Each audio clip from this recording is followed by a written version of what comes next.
லட்டு பரிதாபங்கள்னு ஒரு வீடியோ போடுறாங்க. அந்த வீடியோ போட்டு கொஞ்ச நேரத்தில் டெலீட் பண்ணப்பட்டு மன்னிப்பும் அறிக்கையாக கொடுத்தாங்க. டெலீட் பண்ண வீடியோ டவுன்லோட் பண்ணி இப்போ யார் ஷேர் பண்ணிட்டு இருக்கா? பெரும்பாலான இந்துக்கள் தான் ஷேர் பண்ணிட்டு இருக்காங்க. பெரும்பாலான இந்துக்கள் தான் கொண்டாடிட்டு இருக்காங்க. இந்த லட்டை வச்சு ஆந்திராக்குள்ள ஒரு அரசியல் பண்றாங்கல்ல, அந்த அரசியலை லேசா அவங்க கிண்டல் பண்ற மாதிரி ஒரு வீடியோ போட்டிருந்தாங்க. மிரட்டக்கூடிய வகையில் இன்னைக்கு ஒரு படி மேலே போய் பாஜகவை சேர்ந்த நிர்வாகிகள் சில பேர் வந்து ஆந்திரா போலீஸ்ல போய் கம்ப்ளைண்ட் கொடுத்துருக்காங்க. எவ்வளவு ஒரு நாசுக்கான வேலையை பார்க்குறாங்க பாருங்க. லட்டை வச்சு அங்கே என்ன அரசியல் ஓடிட்டு இருக்கு, பவன் கல்யாண் எங்க என்ன பேசிக்கிட்டு இருக்கிறாரு, ஒரு படி மேலேயே போயிட்டாரு. சனாதனத்தை பற்றி உங்களுக்கு பேசுறதுக்கு உங்களுக்கு தெம்பு இருக்கா, திராணி இருக்கா, புதுகிழம்பு இருக்கா, வேறு மதத்தை பற்றி நீங்கள் இப்படி பேசிட்டு நீங்கள் போயிருவியா? அந்த வீடியோ போட்டிருக்காங்க.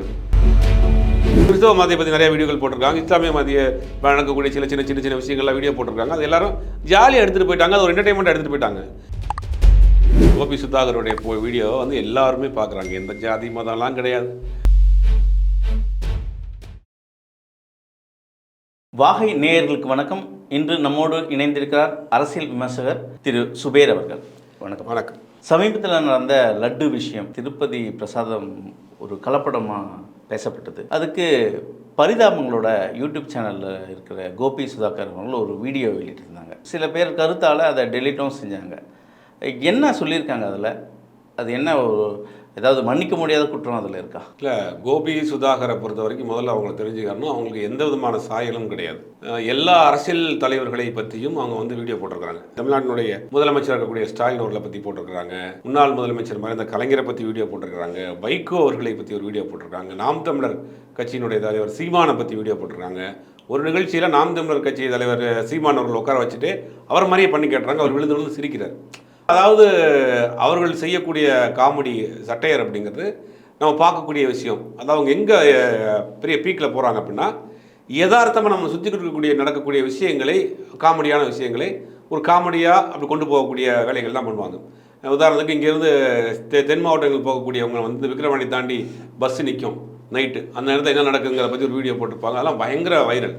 இந்த மாதிரி யதார்த்தத்தை ஒட்டி அங்கங்கே நடக்கக்கூடிய சம்பவங்களை கொஞ்சம் காமெடியாக சொல்லக்கூடிய ஆட்கள் தான் அவங்க. எல்லா தலைவர்களை பற்றி வீடியோ போட்டிருக்காங்க. எல்லாரும் பார்த்துட்டு சிரிச்சுட்டு தான் இருப்பாங்க.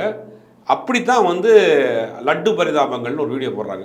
அந்த வீடியோ போட்டு கொஞ்சம் நேரத்தில் அதை டெலீட் பண்ணப்பட்டு அதை வந்து அதுக்குள்ளேயே நிறைய பேர் அதை டவுன்லோட் பண்ணி சோசியல் மீடியாவில் போட ஆரம்பிச்சிட்டாங்க. அதில் என்ன சொல்கிறாங்கன்னா, அந்த மாதிரி லட்டு பிடிச்சதில் கலப்படம் பண்ணிருக்கலையே அதை பற்றியோ, அந்த மனிதன் அந்த சமூகம் சார்ந்த உணர்ச்சிகளை பற்றியோ, உணர்வுகளை பற்றியோ, மற்றபடி ஓப்பனாக சொல்லணும்னா அந்த கடவுளை பற்றிலாம் அதை அவங்க சொல்லலை.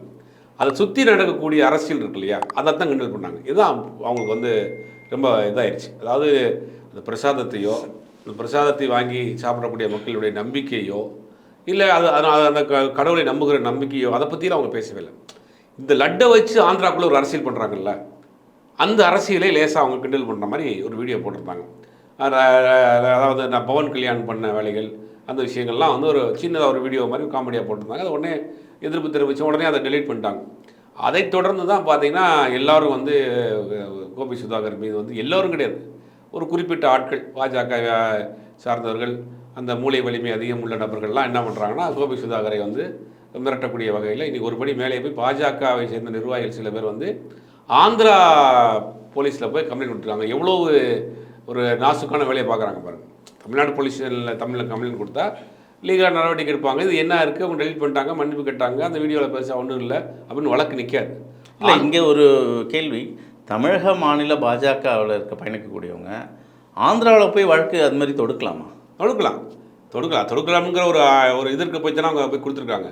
அப்போ இங்கே இருக்கக்கூடிய ஒரு தமிழ்நாட்டை சேர்ந்த, இந்த சென்னை சிவகங்கை அந்த பகுதியை சேர்ந்த 2 இளைஞர்கள் தன்னுடைய பேச்சாற்றலால் எந்தவித பக்கபலமும் பின்பலமும் இல்லாமல் தமிழ்நாட்டுக்கு வந்து தமிழ்நாட்டில் இருக்கக்கூடிய பல விஷயங்களை காமெடியாக சொல்லியிருக்காரு. பல கட்சி தலைவர்களை காமெடியாக பேசியிருக்கிறாங்க. இந்த வடக்கன் பரிதாபங்கள் ஒன்று போட்டு வெளிநாட்டிலிருந்து வட மாநிலங்கள் வரக்கூடிய தொழிலாளரை பற்றி அவங்க வரக்கூடிய கஷ்டங்களையும் பேசியிருக்காங்க. அதுக்கெல்லாம் சட்டையராக பண்ணியிருக்காங்க. இப்படி எல்லோரையும் வந்து ஒரு என்டர்டைன்மெண்ட் பண்ணிட்டு இருக்கக்கூடிய 2 தமிழக இளைஞர்களை எவ்வளோ வஞ்சமாக, எவ்வளோ விஷமாக அந்த இளைஞர்களை கொண்டு போய் இன்றைக்கி ஆந்திராவில் யார் ஆட்சியில் இருக்கா, லட்டை வச்சு அங்கே என்ன அரசியல் ஓடிட்டு இருக்கு, பவன் கல்யாண் எங்கே என்ன பேசிக்கிட்டு இருக்கிறாரு, ஒரு படி மேலேயே போயிட்டார். தமிழ்நாட்டை சேர்ந்த 2 இளைஞர்களை ஆந்திராவில் போய் கம்ப்ளைண்ட் கொடுத்து அவருடைய வாழ்க்கைக்கு எந்த அளவுக்கு ஒரு நெருக்கடியை, அவருடைய கேரியரை வந்து உண்டு பண்ணியிருக்காங்க பாருங்கள். இது செய்தவர்கள் பாஜகவை சேர்ந்த. இல்லை, அந்த வீடியோவில் என்ன லட்டு பரிதாபம்னு ஒரு டைட்டில் வச்சு எதை சித்தரிச்சாங்க? மதத்தையோ இல்லை ஏதாவது ஒரு சமத்தையோ கிண்டல் செய்திருக்காங்க? அந்த மாதிரி இல்லை, லட்டை வைத்து கொண்டு அங்கே இருக்கக்கூடிய துணை முதலமைச்சர் எவ்வளோ ஆக்ரோஷமாக இருக்கிறாரு, இதனால் அது ஒரு தவறான விஷயம்தான். மனித உணர்வுகளை புண்படுத்தக்கூடிய ஒரு விஷயம், ரொம்ப சென்சிட்டிவான விஷயம். சென்சிட்டிவ்னு பேசுனதுக்கே கார்த்தி மன்னிப்பு கேட்க வச்சுட்டாங்க, நடிகர் கார்த்தி. அந்த மாதிரி இதை கையில் எடுத்து நீங்கள் உக்கிரமாக அதை வந்து அரசியல் பண்ணிகிட்டு இருக்காங்க. இப்போ அதை வந்து அதை சுற்றி நடக்கக்கூடிய சம்பவங்களை இவங்க ஒரு காமெடியாக பண்ணியிருக்காங்க. அது சிலருக்கு ஒன்று வருத்தம் தெரிவிச்சதுனால டெலீட் பண்ணிட்டாங்க. மன்னிப்பும் கொடுத்துட்டாங்க, மன்னிப்பை வந்து அறிக்கையாக கொடுத்துட்டாங்க. ஆனால் அதை வந்து பாஜகவை சேர்ந்த நிர்வாகிகள் 2 பேரை கொண்டு போய் ஆந்திராவில் கம்ப்ளைண்ட் கொடுத்து, யார்கிட்ட கம்ப்ளைண்ட் கொடுத்தா அதை வந்து ரொம்ப சீரியஸாக எடுப்பாங்க, இதை வைத்து அங்கே எப்படி பண்ணுவாங்க அப்படிங்கிற மாதிரி ஒரு இக்கட்டான சூழ்நிலைக்கு அவங்களை கொண்டு விட்டாங்க. இதே மாதிரி ஒரு 5-6 மாதத்துக்கு முன்னாடி ரம்ஜான் பரிதாபங்கள்னு ஒரு வீடியோ போட்டாங்க.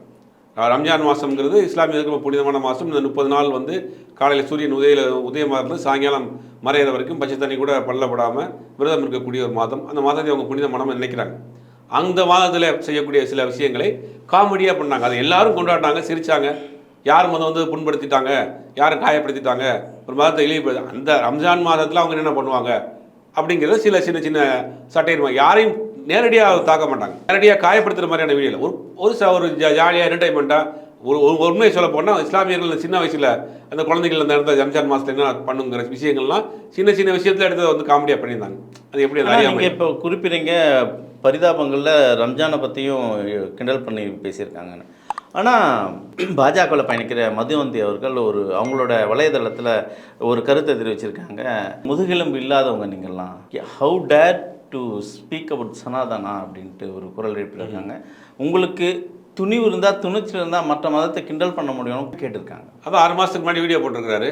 இஸ்லாமியர்களுக்கு இல்லை, அவங்க பார்த்துருப்பாங்க இல்லையா? அதான் பார்த்துருப்பாங்களா தெரியுமா?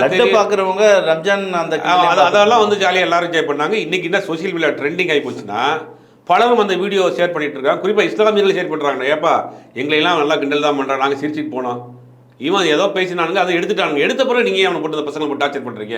தமிழ்நாட்டில் ஒரு என்டர்டைன்மெண்ட் பண்ணக்கூடிய 2 இளைஞர்கள் எந்த பக்கங்களும் இல்லாமல் அடிமட்டத்தில் மேலேறி வந்திருக்கிறாங்க. அவங்களை மொத்தமாக அவங்களை காலி பண்ணக்கூடிய ஒரு வேலையை செய்கிறீங்க. தமிழ்நாட்டு பசங்களை கொண்டு போய் ஆந்திராவில் போய் கம்ப்ளைண்ட் கொடுத்துருக்கீங்க, ஏதோ நல்லாவா இருக்குன்னு சொல்லி இதை எல்லாரும் எடுத்து நீங்கள் வீடியோவை போட்டுட்ருக்காங்க. அந்த ரம்ஜான் வீடியோவை, குறிப்பாக ரம்ஜான் வீடியோவை எல்லாரும் பார்த்தாங்க.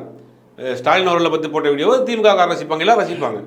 வைகோ அவர்களை போட்ட வீடியோவை எல்லாரும் பார்க்குறாங்க, ரசிக்கிறாங்க. அப்போ தமிழ்நாட்டில் அதை வந்து ஒரு என்டர்டைன்மெண்ட்டாகவே போயிடலாம். ஆனால் அதை விட்டுட்டு இந்த இவர்கள் மீது ஒரு வஞ்சத்தை கொண்டு வந்து இது பண்ணி இன்றைக்கி மதுவந்தி அவர்கள் என்ன பேசியிருக்கிறாங்க, சனாதனத்தை பற்றி உங்களுக்கு பேசுறதுக்கு உங்களுக்கு தெம்பு இருக்கா, திராணி இருக்கா, முதுகெலும்பு இருக்கா, வேறு மதத்தை பற்றி நீங்கள் இப்படி பேசிட்டு நீங்கள் போயிடுவியா? அந்த வீடியோ போட்டிருக்காங்க. கிறிஸ்தவ மதத்தை பற்றி நிறைய வீடியோக்கள் போட்டிருக்காங்க. இஸ்லாமிய மதிய நடக்கக்கூடிய சின்ன சின்ன விஷயங்கள்லாம் வீடியோ போட்டிருக்காங்க. அது எல்லாரும் ஜாலியாக எடுத்துகிட்டு போயிட்டாங்க, அது ஒரு என்டர்டைன்மெண்ட்டாக எடுத்துகிட்டு போயிட்டாங்க. இந்த வீடியோ போட்ட பிறகு அது நடந்தது ஆந்திராவில் நடந்திருக்கு. சரி, அது அப்படியே ஒரு மனதை புண்படுற மாதிரி தான் எடுத்துட்டாங்க, மன்னிப்பு கேட்டாங்க. திருப்பி ஏன் வந்து கம்ப்ளைண்ட் கொடுக்குற வரைக்கும் ஏன் நீங்கள் போனீங்க? ஆந்திராவில் போய் இந்த பசங்களை கம்ப்ளைண்ட் கொடுத்து ஆந்திரா போலீஸ் வந்து இவர்களை கைது பண்ணிட்டு போய், அப்போ உங்களுக்கு வந்து ஒரு மாநிலத்தில் ஒரு 2 இளைஞர்கள் தனியாக வந்து உருவாகி இருக்கிறாங்கன்னா அவங்க மொத்தமாக நீங்கள் வந்து காலி பண்ணக்கூடிய வேலையில் இந்த செஞ்சுட்டு இருக்காங்க. அதை தொடர்ந்து மதுவந்தி போட்ட வீடியோ நிறையா கடுமையாக பேசுகிறாங்க. மற்ற மதத்தை பற்றி வீடியோ பேச முடியுமா, மற்ற மதத்தை பற்றி பேச முடியுமான்னு கேட்குறாங்க. அதுக்கு வீடியோ போட்டுருக்குறாங்க. அப்போ இதை வந்து இங்கே அவங்க ஏதாவது ஒரு அரசியலை செய்யலாம் அப்படின்றதுக்கு இந்த விஷயத்தை கையில் எடுத்து பண்ணிகிட்டு இருக்கிறாங்க. இதில் தமிழ்நாட்டு மக்கள் பார்த்துட்டு தான் இருப்பாங்க. அதாவது ஒரு சட்டையராக பண்ணக்கூடிய விஷயத்தில் இந்த அளவுக்கு அவங்க போக வேண்டிய அவசியம் இல்லை அப்படின்றத நான் நினைக்கிறேன். ஹிந்து மக்கள் என்ற ஒரு ஐடியாலஜியில் பேஸ் இந்த கிண்டல் அப்படின்னு சொல்கிறாங்க.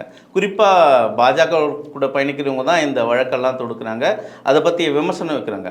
மக்கள் பரவலாக ஒரு இந்து மக்கள்னு ஒரு சமுதாயமே இங்கே தமிழ்நாட்டில் இருக்குது. அவங்களாம் இதை விமர்சிக்காத அதை உற்சாகத்தானப்படுத்துகிறாங்க. அவங்கள பெரும்பாலும் அந்த கோபி சுதாகருடைய வீடியோ வந்து எல்லாருமே பார்க்குறாங்க. எந்த ஜாதி மதம்லாம் கிடையாது. பொழுது போனால் வந்து இப்போ கவுண்டமணி செந்தில் சினிமாவோட காமெடி என்டர்டைன்மெண்ட் குறைஞ்சிருச்சு. அதனால் என்ன பண்ணுறாங்கன்னா இந்த மாதிரியான ப்ரைவேட்டு பொலிட்டிக்கல் சட்டையர் பண்ணுறாங்க, நிறைய சமூகத்தில் நடக்கக்கூடிய விஷயங்கள் பண்ணுறாங்க, திருமண பரிதாபங்கள் பண்ணுறாங்க, கல்யாண வீட்டில் நடக்கக்கூடிய காமெடியை பண்ணுறாங்க, இந்த மாதிரி நிறையா விஷயங்கள் எடுத்து இது பண்ணுறாங்க. அப்போ எல்லாரும் தான் ரசிக்கிறாங்க. அப்படிங்கும்போது இவர்கள் குறிப்பிட்ட ஆட்கள் மட்டும்தான் இவர்களை வந்து காரணம் பண்ணுறாங்க. இப்போ இந்த மாதிரியான விஷயங்கள் போயிடுச்சுன்னா நமக்கு வந்து இங்கே அரசியல் பண்ண முடியாது, எல்லாம் ஒற்றுமையாக இருக்காங்க. இல்லை, ஹிந்து இவங்க மட்டும் தான் ஹிந்துவாக இருக்காங்கன்னு நினைக்கிறேன். அப்படி தான் அவங்க பிராண்ட் பண்ணிக்கிறாங்க. நாங்கள் தான் காவலர், நாங்கள் தான் பாதுகாவலர், நாங்கள் மட்டும்தான் அப்படிங்கிறத அவங்க திருப்பி பிராண்ட் பண்ணுறாங்க. இதை வந்து யார் எதிர்த்து போராடினா, யார் இதை கோச்சிக்கிட்டா, யார் டெலிட் பண்ண சொன்னால், யார் அவங்கள மிரட்டினா, இதை எடுத்து இப்போ டெலிட் பண்ண வீடியோ டவுன்லோட் பண்ணி இப்போ யார் ஷேர் பண்ணிட்டு இருக்கா? பெரும்பாலான இந்துக்கள் தான் ஷேர் பண்ணிட்டு இருக்காங்க, பெரும்பாலான இந்துக்கள் தான் கொண்டாடிட்டு இருக்காங்க. இப்போ நீங்கள் முஸ்லீம் இப்போ ரம்ஜான் பரிதா அவங்க போட்டாங்க, அதை நீங்கள் ஃபுல்லாக டென் பண்ணிட்டு இருக்குது முஸ்லீம் தான் போட்டுட்டு இருக்காங்க. இல்லை, மதுவந்தி அவர்கள் ஒரு டேக் என்ன போட்டிருக்காங்க, லட்டு பரிதாபங்களுக்கு பின்னால் ஒரு சதி இருக்கு அப்படின்னு. சதியை நீங்கள் கண்டுபிடிச்சு சொல்லுங்க, உங்களுக்கு தான் மூளை வலிமை அதிகமே. அதாவது என்னமாவது ஒன்று கிடைக்குமா, அதை வச்சு ஒரு அரசியல் பண்ணுவோமா, ஒரு பரபரப்பை உண்டு பண்ணுவோமா அப்படிங்கிறதுக்கு இப்போ 2 இளைஞர்களை தன்னிச்சையாக வளர்ந்த 2 இளைஞர்களை விளையாடாகிறதுக்கு துடிச்சிட்டு இருக்கிறாங்க. இது எல்லாமே தமிழ்நாட்டில் இருக்கக்கூடிய மக்கள், பெரும்பாலான மக்கள் இதெல்லாம் பார்த்துக்கிட்டு இருக்காங்க, இவங்க செய்கிறதெல்லாம் கேட்டுக்கிட்டு இருக்கிறாங்க. இந்த மாதிரியான அரசியலை அவங்க திரும்ப தமிழ்நாட்டில் முயற்சி பண்ணணும்னு நினைக்கிறாங்க. அது தமிழ்நாட்டில் அது கண்டிப்பாக வரும்போது போயிடப்படாது. சரிங்க தோழர். இப்போ இந்த வழக்கு எப்படி பயணிக்கும்? ஏதாவது நம்ம பல திரைப்படங்களில் பார்த்துருக்கோம், சாமியை அதாவது ஒரு சமயத்தையும் விவேக் சாரை எடுத்திங்கன்னா இப்போ இந்த தீபாவளியை வச்சு கிண்டல் பண்ணுவார். இது போல பல படங்களில் நம்ம பார்த்துருக்கோம். விவேக்கை பொறுத்த வரைக்கும் அவர் தீவிரமான ஆன்மீகவாதி, ஆனால் மூட நம்பிக்கை எதிர்ப்பாளர். கோயிலுக்கு போவார், விரதம் இருப்பார், எல்லா பண்டிகைகளும் கொண்டாடுவார், ஆனால் கடுமையான மூட நம்பிக்கை எதிர்ப்பாளர். இல்லை, படங்களிலே அதை பிரதிபலிக்கிற நிறைய விவேக் மட்டும் இல்லை, இந்த சுருளி, பழைய நடிகர் சுருளி எடுத்துங்க, இது போன்ற பல நகைச்சுவை நடிகர்கள்லாம் அவங்களாம் ஆன்மீக சமயத்தை வச்சு ஒரு கிண்டல் கேலியெல்லாம் பேசியிருக்காங்க. இதெல்லாம் பெருசாக பேசப்படல, ஒரு வழக்காக எப்பவுமே போல. அதுக்கும் இந்த ஃபிலிம் சர்டிஃபிகேட் எல்லாம் இருக்குது. ஆனால் இந்த ஒரு யூடியூப்பில் ஒரு பேசின விஷயம் எப்படி, இதுக்கு வழக்கு எப்படி போகும்? இப்போ ஆந்திராவில் பார்த்தீங்கன்னா சந்திரபாபு நாயுடு இன்றைக்கி முதலமைச்சர் இருக்கார், துணை முதலமைச்சராக பவன் கல்யாண் இருக்கார். பவன் கல்யாண் வந்து கையில் எடுத்து மிகப்பெரிய அளவில் செஞ்சிட்டு இருக்காரு. அப்படிங்கும்போது அங்கே கொண்டு போய் கொடுத்தோம்னா இது அதை வச்சு அவங்க வெளியே எங்கே இந்தியா தமிழ்நாடு ஆந்திராவை தாண்டி எங்கே பேசினாலும் நாங்கள் வந்து கண்டிப்போம், அரெஸ்ட் பண்ணுவோம் அப்படிங்கிற மாதிரி அதை வந்து ஒரு வேலையை செய்வாங்க. இனி அடுத்து சட்ட ரீதியாக அந்த கோபி சுதாகரும் லீகலாக மூவ் பண்ணுவாங்க. என்ன நடக்குதுங்கிறத கொஞ்சம் வெயிட் பண்ணி தான் பார்ப்போம் தோழர். நம்மளும் சேர்ந்து பார்க்கலாம் பரிதாபங்களோட வியூவர்ஸ் என்ன சொல்கிறாங்கன்னு. உங்கள் நேரத்தை உங்கிறதுக்கு மிக்க நன்றி.